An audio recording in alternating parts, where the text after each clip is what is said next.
Okay, ang US daw mga kapatid ay merong isang bago't malakas na sandata na pwede daw gamitin o inihahanda laban sa China at Russia. Ito'y nakalagay lamang sa title, no, binasa ko lang. Space Hypersonic Weapon ng US inihanda na laban sa China at Russia. Alamin natin mga tol kung ano tong Space Hypersonic Weapon na to ng US mga tol. Itong video panonoorin natin mula kay Maharlika TV. Yan, kung bago ka pa lamang dito at trip mo yung mga ganitong klaseng video, huwag mo kalimutan mag-subscribe sa kanya. At kung bago ka pa lamang dito sa ating channel, sana huwag mo rin kalimutan mag-subscribe mga kapatid. Click mo na rin ang notification bell para nano-notify ka o may notification na lumalabas sa'yo whenever na may mga bago tayong reaction video. Huwag na natin patagalin pa. Total, wala na rin naman tayong hinihintay na panoorin na natin to.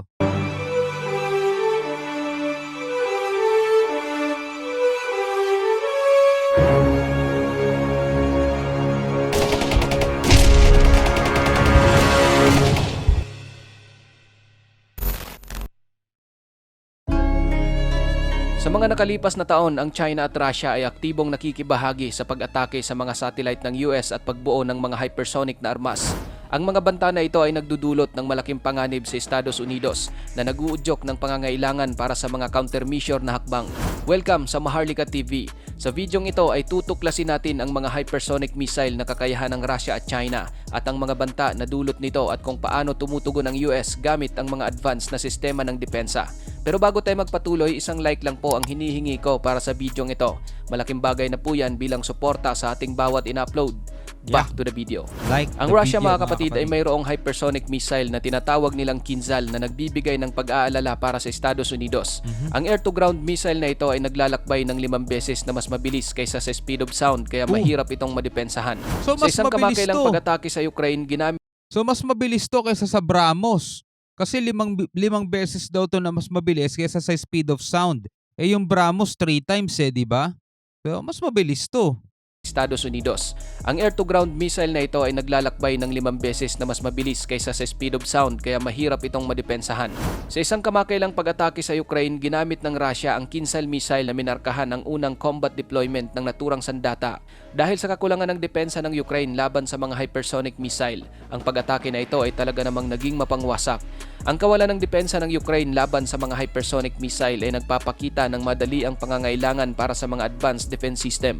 Ang hindi kapanipaniwalang bilis at mapanirang kapangyarihan ng Kinzhal missile ay talagang gumulat sa Ukraine na nag-iwan sa kanila ng limitadong mga pagpipilian para sa depensa at nagsisilbing paalala para sa kahalagahan ng pagbuo ng epektibong mga hakbang laban sa hypersonic na banta. Ang China mga kapatid ay gumagawa din ng mga makabuluhang pagsulong sa mga hypersonic technology. Ang kanilang Fractional Orbital Bombardment System o FOBS ay isang nuclear-capable missile na nagtataglay ng mas mataas na bilis at saklaw kaysa sa Kinzhal missile. Maaring maabot ng FOBS ang mababang orbit ng Earth at pagkatapos ay mag-deorbit sa pinakamainam na oras upang maabot ang target nito ng walang katulad na bilis. Nalulusutan ng system na ito ang mga traditional missile defense system na nagiging hindi epektibo laban sa mga naturang high-speed at maneuverable na banta.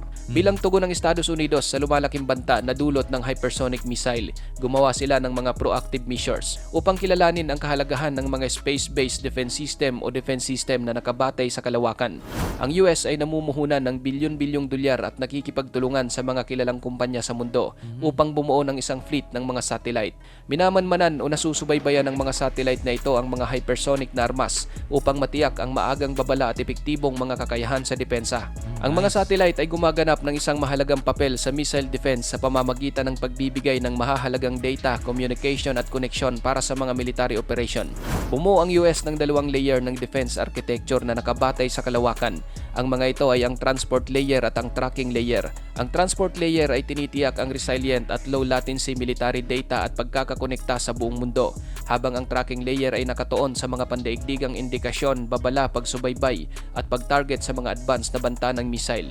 Ang komprehensibong diskarte na ito ay naglalayong gamitin ang space-based sensing at tactical data fusion upang epektibong labanan ang hypersonic missile. Ang US Space Defense Agency o SDA ay nag-anunsyo kamakailan ng isang makabuluhang milestone sa pagbuo ng National Defense Space Architecture. Ang ahensya ay nagkaroon ng kontratang nagkakahalaga ng $1.3 billion para mag-deploy ng 28 na pirasong maliliit na satellite sa kalawakan. Ang mga satellite na ito ay bubuo ng initial missile warning and tracking capability sa system Ang transport layer ng arkitektura ay bubuo ng daan-daang satellite sa mababang orbit ng Earth na nagbibigay ng tuloy-tuloy na coverage at pagkakakonekta. Ang deployment ng malilit na satellite ay isang kritikal na hakbang sa pagbuo ng National Defense Space Architecture. Ang mga satellite na ito ay ilulunsad sa maraming batch na ang unang paglulunsad ay naka-schedule sa susunod na 3 taon.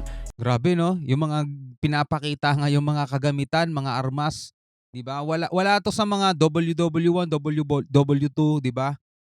Kung saka-sakali nga daw, sabi nga ni Einstein, kung saka-sakali magkakaroon ng ikatlo na WW3, 'di ba?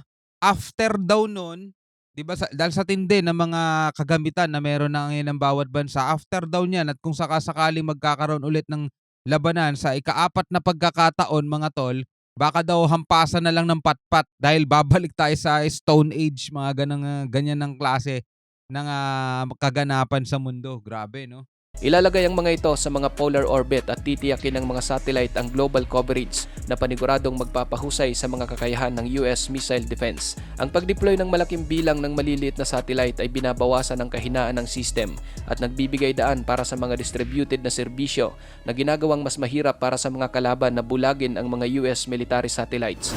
Minamadali na talaga ng US ang pagbuo sa mga advanced defense system kung kaya't ang US government ay talagang naglaan ng malaking pondo upang mapabilis ang pag-deploy ng tracking layer ng National Defense Space Architecture. Noong 2022, isang karagdagang $550 million ang ibinigay na pondo upang mapabilis ang pagbuo at pag-deploy ng kritikal na bahaging ito. Ang pangako mula sa iba't ibang mga departamento ng gobyerno ay nagpapakita ng kahalagahan na inilagay sa pagkontra sa mga banta na dulot ng hypersonic missile.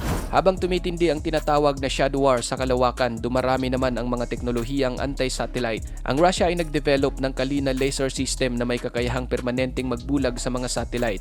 Samantalang ang China ay nagplano naman na i-neutralize ang mga Starlink satellite ng SpaceX. Ang mga teknolohiyang ito ay nagdudulot ng malaking panganib sa mga asset ng militar ng US at binibigyang diin ang pangangailangan para sa matatag na kakayahan sa pagdepensa. Sa pag-armas ng Russia at China sa kanilang sarili ng mga advanced hypersonic technology, naging dahilan ito ng pagsisimula ng isang bagong panahon ng pagkikidigma sa kalawakan. Ang mga kakayahan ng mga bansang ito kasama ng kanilang mga anti-satellite na teknolohiya ay humihiling ng komprehensibong tugon mula sa Estados Unidos. Ang mga satellite na sumusubaybay sa mundo sa lahat ng oras ay magiging mahalaga sa pagdetect at pagkontra sa mga sandata ng kalaban ng epektibo na tinitiyak ang seguridad at pagtatanggol ng Estados Unidos. Ang lumalaking banta mula sa Russia at hypersonic na armas ng China ang siyang nag-udyok sa Amerika na pahusayin ang kanilang mga defense system. Ang pagbuo ng National Defense Space Architecture at ang pag-deploy ng maliliit na satellite ay makabuluhang hakbang patungo sa pagkontra sa mga hypersonic missile. Ang pangako ng gobyerno ng US sa pagpopondo at pagpapabilis sa tracking layer ay nagpapakita kung gaano sila kaseryoso na matugunan ang mga banta na ito. Ang pangangailangan para sa isang bagong klase ng mga defense system na pinangungunahan ng satellite monitoring ay mahalaga upang mapangalagaan ang seguridad ng Amerika sa harap ng umuusbong na digmaan sa kalawakan. Ikaw kapatid, ano ang masasabi mo sa bidyong ito? Etong tatlong bansang 'to, eto yung top 3 'no, na pinakamalakas sa buong mundo. Nangunguna siyempre diyan US, pangalawa Russia, pangatlo China. Sa mga ganitong usapan ano lang, hanggang kinig lang ang Pilipinas, wala tayong ganyan, napakalayo natin sa ganyan mga tol, 'no? Pero etong mga ganitong klaseng, sandata, talagang makikita mong ibang-iba talaga ngayon 'no. Makalipas lamang ang halos ilang dekada lang, 'di ba, ang nakalipas mula nang magkaroon ng WW2, 1942, 45, o 2024 ngayon mga tol, 'di ba? May mga buhay pa ang inabutan 'yun mga tol.